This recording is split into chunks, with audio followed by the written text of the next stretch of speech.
Un sombre soir de mai, je m'ennuyais comme un rat crevé. Je me suis dit tiens, j'ai envie de passer du temps avec tes potes et de jouer à un jeu de gestion. Mais alors quoi de mieux qu'un petit Football Manager 2022 ? Je contacte donc la totalité de mes amis pour lancer une saison sur FM. Tous ont répondu à l'appel. Non, j'ai pas d'amis. Nous sommes donc au nombre de 3 pour jouer en Ligue 1 Uber Eats. C'est quoi cette merde ? Je vous présente donc Pep Salinas qui sera l'entraîneur de la terrifiante équipe bretonne de Rennes. Ce bon vieux noir. Ce bon vieux quoi ? Allô. À noir. Ah oui, non, non. À noir, il s'appelle. Désolé. C'est vrai. C'est son nom, c'est son nom. Ensuite, nous avons le seul, l'unique, Sylvain Touzis, aussi appelé la Touze, qui, comme beaucoup d'âmes égarées à son jeune âge, a décidé de supporter et donc d'entraîner l'Olympique de Marseille. Paix à son âme. Mais puisque l'on parle d'âme, petite devinette pour vous, quel club en France a une âme exceptionnelle, des joueurs et des jeunes prêts à tout, un historique digne des plus grands clubs d'Europe et est basé en Rhône-Alpes? Saint-Étienne.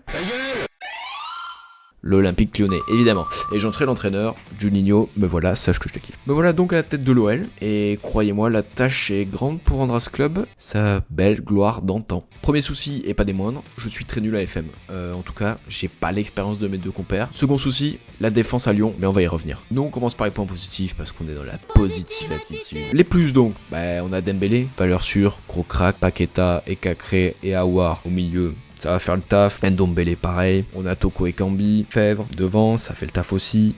On a des bons petits jeunes entre Cherki devant et Gusto derrière. Et je dois malheureusement rappeler que Adélaïde est blessé encore pour 6 mois, mais quand il reviendra, il devrait pouvoir faire le taf. Maintenant, je vous ai dit, la défense c'était cata. Et vous allez me dire, Oui, mais tu as du bois, tu as Boateng, tu as Denayer, tu as de quoi faire, c'est solide. alors oui mais non. Vous entendez le mot Boateng, vous pensez direct, waouh, quel crack, joueur du Bayern de Munich, champion du monde avec l'Allemagne. Oui, mais moi je vous présente ma tactique. Un petit JGN presque 4-4-3, tout le monde a la même. Et comme vous pouvez le voir, l'intensité est maximale digne d'un porno japonais. Je m'égare. Et donc quand vous voyez cette intensité maximale, Boateng il peut pas finir ses matchs. Du coup c'est l'enfer. Du bois. Tout le monde rigole ici dans la salle. Et ensuite on a ces merveilleux deux latéraux à gauche, Enrique.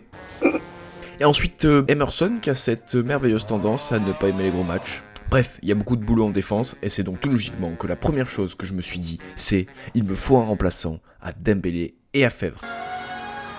T'es un connard, toi. C'est donc avec mon merveilleux budget transfert de 15 millions que j'ai décidé de me payer un ailier droit sous le nom de Suso, plutôt pas mal, pour un peu plus de 11 millions. Vous faites le calcul, il vous reste moins de 4 millions.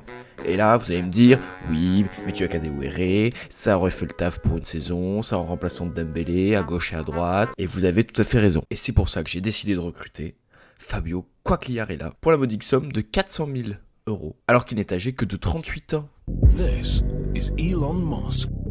Bon, je vais au moins conclure une bonne affaire avec le magistral, l'unique Branco van den Bomen. Ceux qui ne le connaissent pas, vous n'êtes pas prêts. Sachez qu'à l'heure où je vous parle, on est en saison 3 en multi, et ce mec a toujours un temps de jeu extraordinaire. J'ai également recruté Ivan Marcano, qui peut jouer latéral gauche et défenseur central, et qui n'est âgé que de 34 ans. Il y a également Danilo, et le seul, Ali Amada, qui sont arrivés en joueur libre, parce que la petite surprise du chef en ce début de saison, c'est la blessure, dès le premier match, de notre cher capitaine, Anthony Lopez. 4 à 6 mois. 4 à 6 mois. Allez, c'est ciao. Allez, merci Sarlas.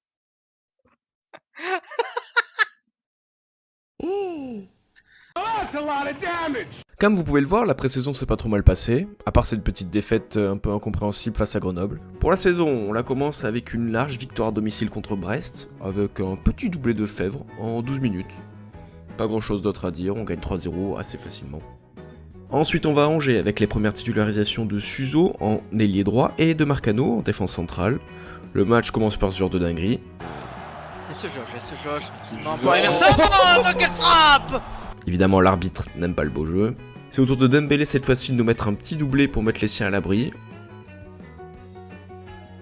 Malgré un penalty pour le SCO grâce à Denayer qui réduit le score pour les Anges 20 minutes avant la fin, et malgré une petite frayeur à la 95e, victoire de but à 1.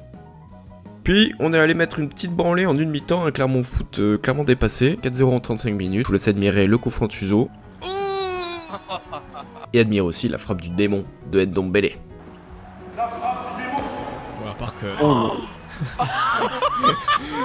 Le premier bémol, c'est au FC Nantes que ça s'est passé.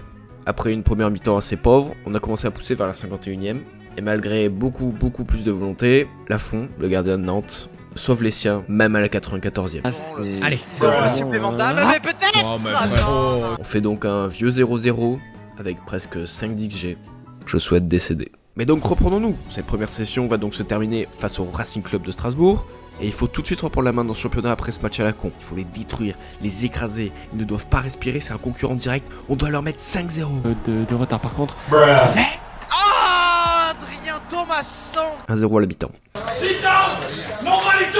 Bon, j'ai pas le choix, je mets un petit coup de pression à mes joueurs, et là le patron du Rhône a parlé. Je vous le représente si vous l'aviez oublié, monsieur Moussa Dembélé, qui viendra mettre un bon gros triplé au stade de la Méno. Vous êtes pas content?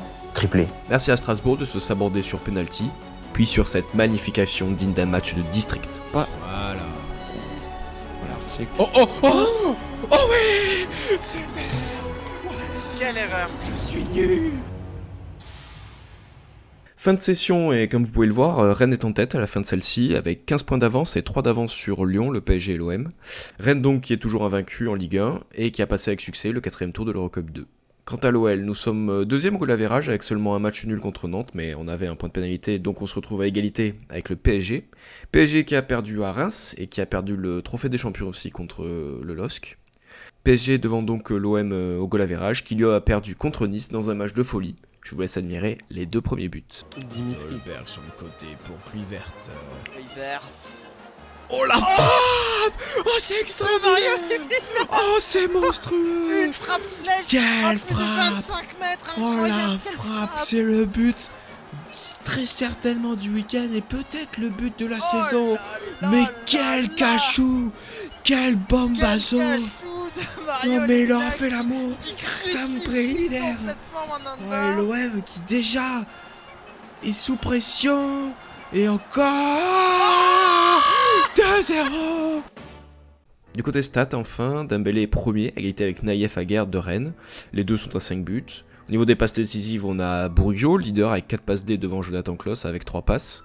Et la stat qui fait mal, c'est celle des expected goals où Dembélé est loin devant, avec presque 1 d'avance sur le deuxième. Il devrait donc normalement être largement au-dessus dans le classement des buteurs, ce qui n'est pas le cas, et vous verrez que ces XG vont monter toute la saison.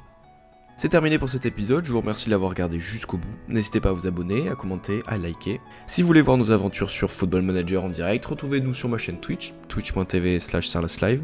On est présent presque tous les soirs de la semaine, donc n'hésitez pas à venir faire un tour pour discuter. Ciao, à la prochaine.